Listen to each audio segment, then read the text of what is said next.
c'est via ces vecteurs, ces réseaux-là, que je trouve la plupart du temps mes affaires. Voilà, effectivement, j'ai une certaine notoriété. On sait que je suis un professionnel d'immobilier et que je suis actif sur le marché depuis beaucoup d'années.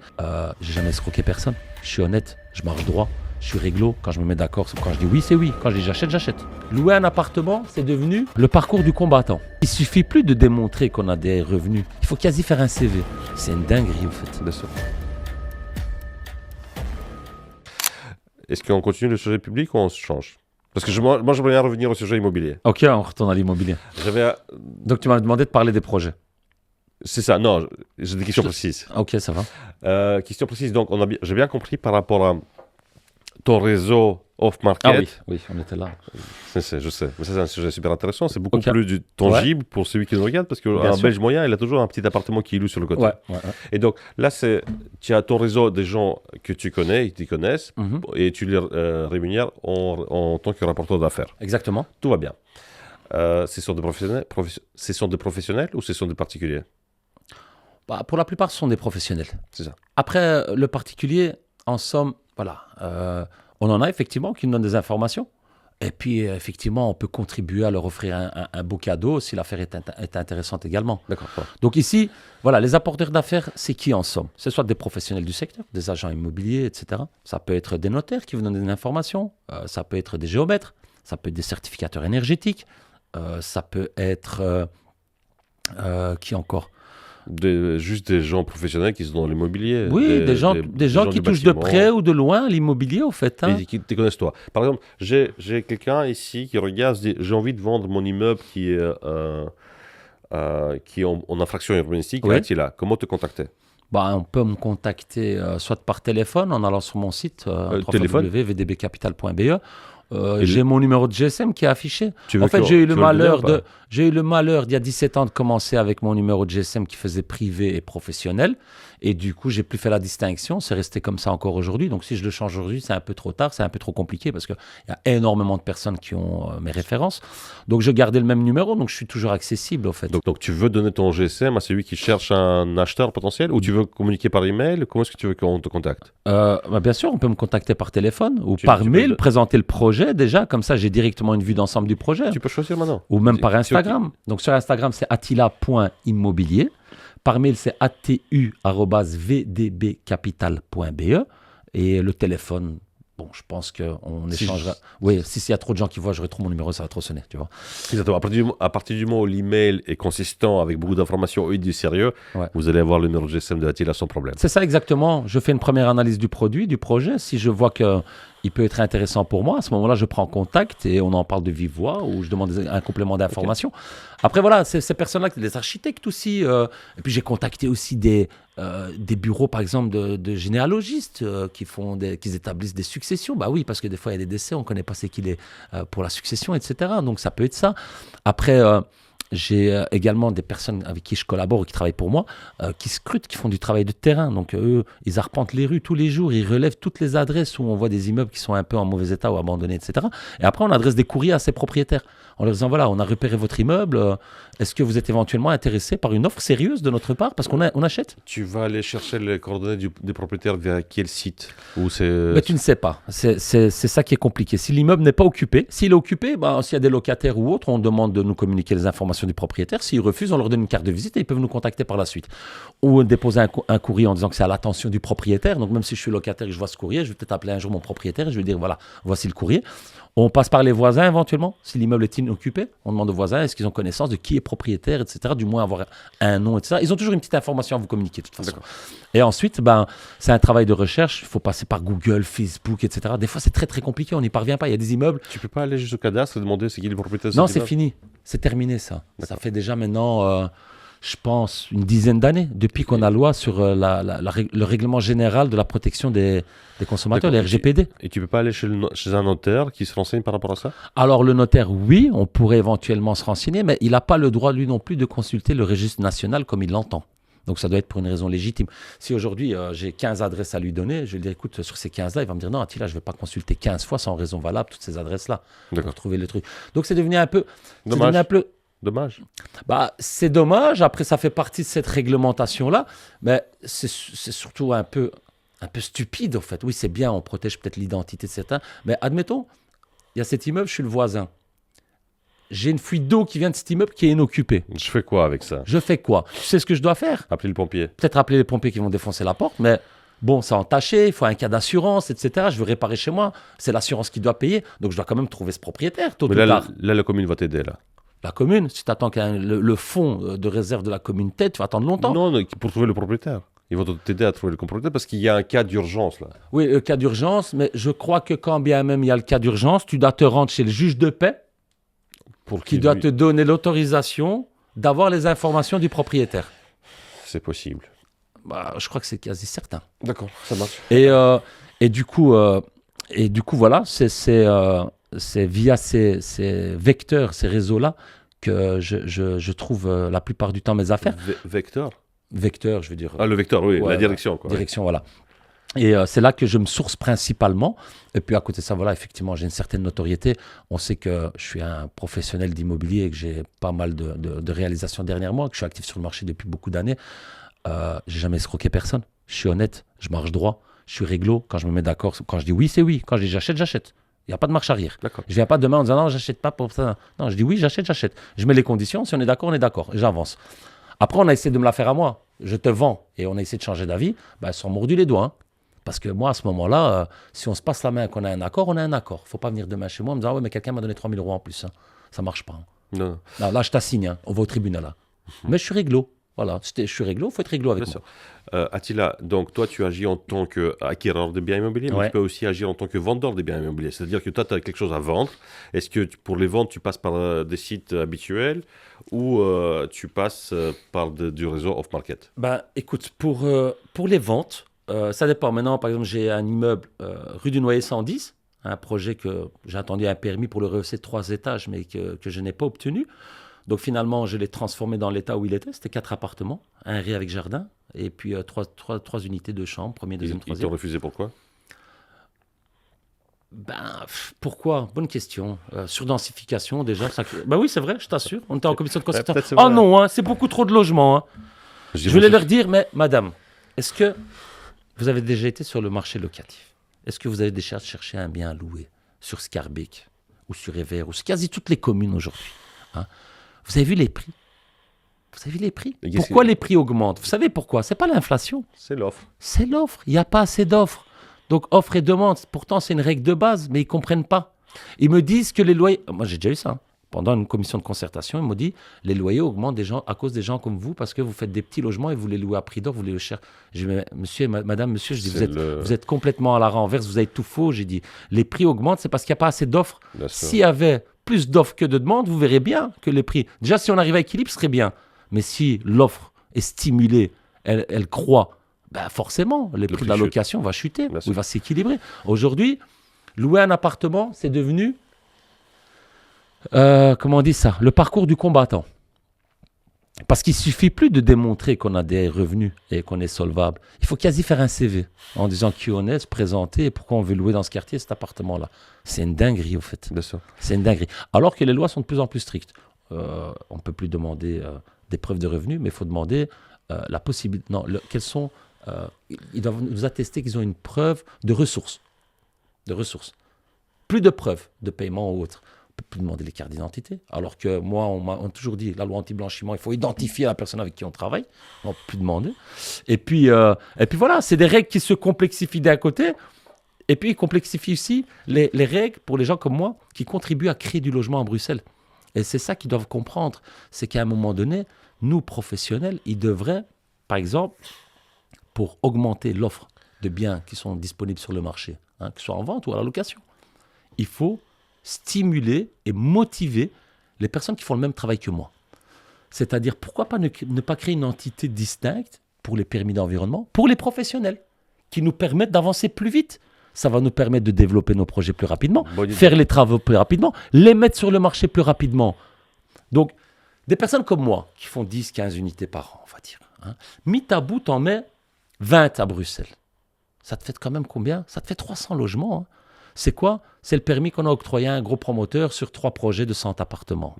Okay? Mais encourager des gens comme nous. Parce qu'en plus, nous, on ne construit pas du neuf, on ne cherche pas du foncier, on ne va pas dénaturer l'environnement. On travaille sur de l'existant. Donc, premièrement, je contribue à rénover le parc immobilier bruxellois. On contribue à diminuer l'empreinte carbone parce que les travaux qu'on fait en général, on essaie d'avoir un PEB qui va au minimum C, minimum D, au mieux C. Donc, on fait une rénovation énergétique importante sur les bâtis bruxellois. Donc, d'un point de vue environnemental, on a aussi un impact. Troisièmement, ça nous permet d'augmenter l'offre de logement et avoir plus de biens qui sont disponibles pour les citoyens, que ce soit à l'achat ou à la location. Attila, excuse-moi. Donc, je reviens un peu au sujet initial, c'est-à-dire que quand toi, tu es vendeur, tu veux vendre tes biens du rue Noyer, d'accord, tu passes par quel canal? Alors, par quel canal? Il faut savoir que j'ai quand même quelques entreprises. Donc, mon entreprise de départ, c'était l'agence immobilière Directimo, que j'ai fondée en 2009-2010. Cette agence est toujours en activité. Je chapeaute ça plus ou moins de près ou de loin parce que j'ai un directeur d'agence, mais je m'y rends régulièrement parce que voilà, ça me sert de point de chute quand je suis à Schaerbeek pour mes projets qui sont là-bas. Je voulais une parenthèse parce que c'est une vidéo qui va sortir également sur la chaîne Entreprendre et Vivre. Là, on va analyser tous les chiffres d'une agence immobilière et effectivement, c'est Attila qui est à la tête de cette agence-là. On va tout découvrir en chiffres et le staff et le directeur opérationnel, on va tout découvrir. Donc, n'oubliez pas de la regarder, liker et commenter. Je te laisse continuer. Et du coup, quand je réalise mes opérations, une fois qu'elles sont terminées, qu'elles sont prêtes à être mises sur le marché locatif ou à la vente, je délègue ça aux agents immobiliers qui travaillent dans mon agence. Ce sont des indépendants. D'accord. Ils collaborent avec l'enseigne Directimo. Ce sont des personnes qui sont très très bien formées, vu que je les ai formées moi. Et donc, qui sont voilà, j'ai Kevin qui est là depuis 12 ans, qui a commencé, qui a fait ses premiers pas, c'était un bébé quand il est arrivé, et qui est toujours auprès de l'agence. C'est d'ailleurs le directeur d'agence qui s'occupe principalement de faire tourner l'agence. J'ai Alexandre qui est là aussi depuis 7-8 ans. Donc, ils se sont performés, j'aurais appris les ficelles du métier, j'aurais appris beaucoup de choses. Et aujourd'hui, eux, effectivement, en complément d'être agent immobilier pour le compte de tiers et au sein de l'agence Directimo, s'occupent également de la revente de mes produits. D'accord, ça marche. Voilà. Et ils sont beaucoup plus stressés quand ils doivent vendre mes produits que le produit de quelqu'un d'autre. Parce que c'est un client difficile. Parce que je suis très, très exigeant et je suis difficile. Et je ne laisse pas place à une petite faute ou une petite erreur, effectivement. Bien, je suis très, très exigeant. Je l'étais déjà quand on commercialise des biens de vendeurs, etc., de tiers, qui sont tiers à mes entreprises, mais je le suis encore plus pour moi. Parce que moi, je mets un niveau d'excellence dans mes produits et je veux que la commercialisation ait un niveau d'excellence également. D'accord. Est-ce que tu payes les commissions à l'agence? Bien sûr. Ok, combien? J'ai un tarif préférentiel, je paye 1% sur le prix de vente. Est-ce que quelqu'un d'autre peut aussi bénéficier de ce tarif-là? Écoute, quand tu es professionnel, quelqu'un d'autre peut bénéficier de ce prix-là? Non. Non, parce que 1%, c'est pas suffisant pour couvrir les frais de fonctionnement d'une agence ou d'un dossier. Donc, tu imposes ça à tes collègues. Ils sont un peu... ils se disent, on n'est pas motivé de le vendre parce qu'on ne touche qu'à 1%. Non, attention. Vas-y. Donc, une agence immobilière, il faut savoir une chose. C'est que lorsque l'agence facture ses prestations à un client, c'est 3%. L'agent immobilier qui s'occupe de ce dossier-là au sein de l'agence va toucher 30 à 40% de ces 3%, donc dépendant comment le bien est rentré. Donc, ça fait grosso modo 1%. Mais pour pouvoir prétendre à cette commission, il a dû se battre, il a dû aller prospecter, il a dû convaincre un propriétaire de travailler avec lui, etc. Ici, c'est servi sur un plateau d'argent. Je viens, je lui dis, tiens, tu as des produits d'exception, il suffit de mettre les annonces et tu les vends. Tu vois ? Et surtout qu'ils sont très très contents quand ils travaillent sur mes produits parce que c'est des produits de qualité et c'est un plaisir de les présenter. Ça change des produits à rénover en mauvais état avec des problèmes, etc. Donc eux, ils touchent 30% de 1% ou ils touchent le 1%? Non, là je leur donne 1%. Ah, ça marche. Donc ils touchent la même chose plus ou moins. Ils vendent le produit à 400 000, ils touchent 4 000. Ça marche. Et il est très très content, il est satisfait parce que c'est des produits qui se vendent vite. Et c'est facile. D'accord. Et c'est facile et c'est des beaux produits. Ils ont plaisir à aller dans ces appartements-là. Tu sais, je te donne un exemple. J'ai fait mon projet Avenue Plasky 144 il y a 2 ans. Il était terminé, on les a mis en vente. J'aurais confié du jour au lendemain, il vient au bureau, il a 14 appartements à vendre.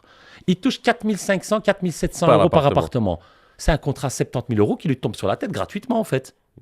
Je pourrais les vendre moi-même, tu es d'accord ou pas? J'ai fait ce métier pendant 17 ans. Ce que j'aime pas, c'est vendre mes propres produits. Pourquoi? Parce qu'il y a un conflit d'intérêt. C'est pas une question de conflit d'intérêt. Toi, tu vas venir acheter mon appartement. Oui. Moi, je suis vendeur. Je vais te le présenter. Je vais présenter principalement ses qualités. Tu es d'accord? Bien sûr. Je vais peut-être te le survendre, comme le font beaucoup de vendeurs.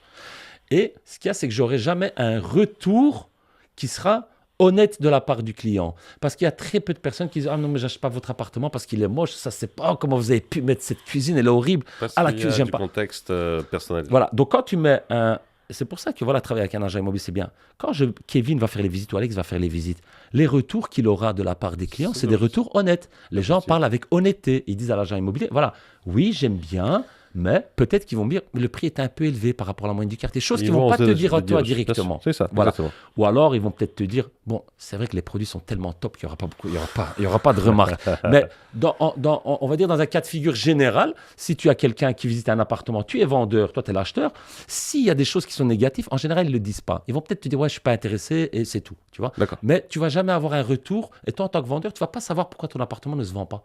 Parce qu'il n'y a personne qui a le cran de te dire honnêtement, ouais, mais écoutez, votre cuisine est horrible, ça, c'est votre installation, voilà. Le rôle et donc, mettre un tiers, ça facilite. Même la négociation.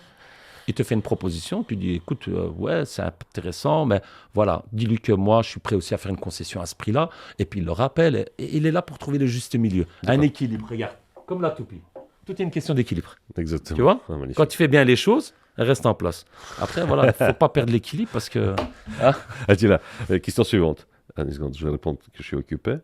Question suivante. Le rapporteur d'affaires, il a droit à combien de pourcentage? Le rapporteur d'affaires, bah, en général, ce n'est pas des pourcentages vraiment, les rapporteurs d'affaires. C'est des montants fixes. C'est des montants fixes. Combien? Ça peut varier. Par exemple, il a trouvé quelque chose, un bien immobilier qui t'intéresse, et le vendeur a signé pour 1 demi-million. Combien le rapporteur d'affaires a droit? Quel vendeur a signé pour 1 demi-million? Le vendeur en veut 1 demi-million?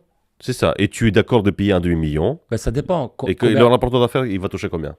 Ben, ça dépend. En fait, il ne faut pas oublier une chose. Plus il peut avoir, au plus gourmand, au mieux est pour lui.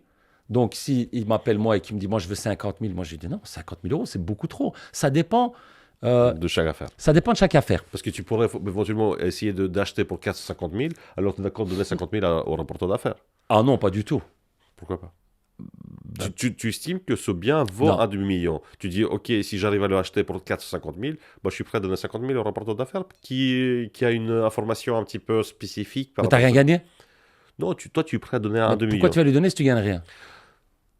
Tu gagnes rien dans l'opération. Tu dis que ça vaut 450 000, que tu le payes 5 000. Non, toi, tu es prêt à donner pour ce bien immobilier 1 demi-million. Ouais. Et il vaut combien sur le marché? C'est ça qui est important.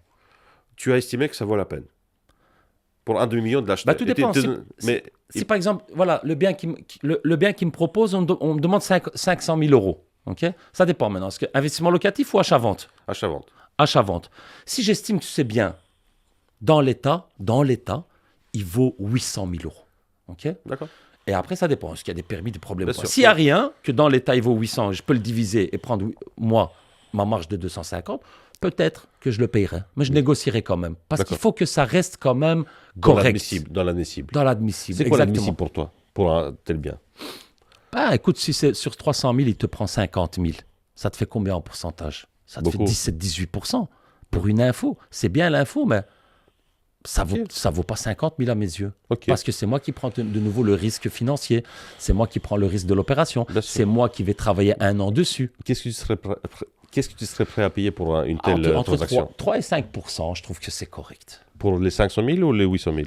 Sur la valeur d'achat. C'est ça, 15 000 euros. Ouais, 15 000, 20 000, c'est correct. Parce que si c'est un agent immobilier qui t'amène l'affaire, c'est 2 voire 3%. C'est 3%. Mais en général, quand on est professionnel, c'est 2% parce qu'on achète régulièrement. Bien sûr. Moi, déjà, agent immobilier me téléphone, j'ai un produit pour toi, voilà, mais tu dois me couvrir sur l'achat. Parce que le vendeur ne me paye pas. Ou des fois, ils se font payer par le vendeur et ils veulent quand même gagner quelque chose en plus chez moi. C'est pas interdit. C'est pas très déontologique, on va dire, parce que ça crée un petit conflit d'intérêts. Bah oui, si tu es payé par les deux parties, finalement, tu travailles pour qui? Parce que n'oublie pas que le rôle d'un agent immobilier, c'est de défendre le prix de son vendeur. Bien sûr. Bah, si en même temps, il veut gagner de l'argent chez l'acheteur, il va lui dire fais-moi un meilleur prix pour que je te donne la commission. Donc voilà, c'est un petit déséquilibre. C'est comme la toupie. Tu peux t'écrouler à la fin. Qu'est-ce que tu penses de Airbnb? Je connais la législation actuelle en place, que l'État et Bruxelles veulent limiter au maximum l'Airbnb. Ouais. C'est une bonne chose ou c'est une mauvaise chose? Moi, je pense que c'est une mauvaise chose. Après... c'est un peu le lot de toutes les grandes capitales européennes ou mondiales, hormis celles qui acceptent le changement. Mais ici, chez nous en Belgique, on a toujours du mal à adopter le changement et accepter que les choses évoluent.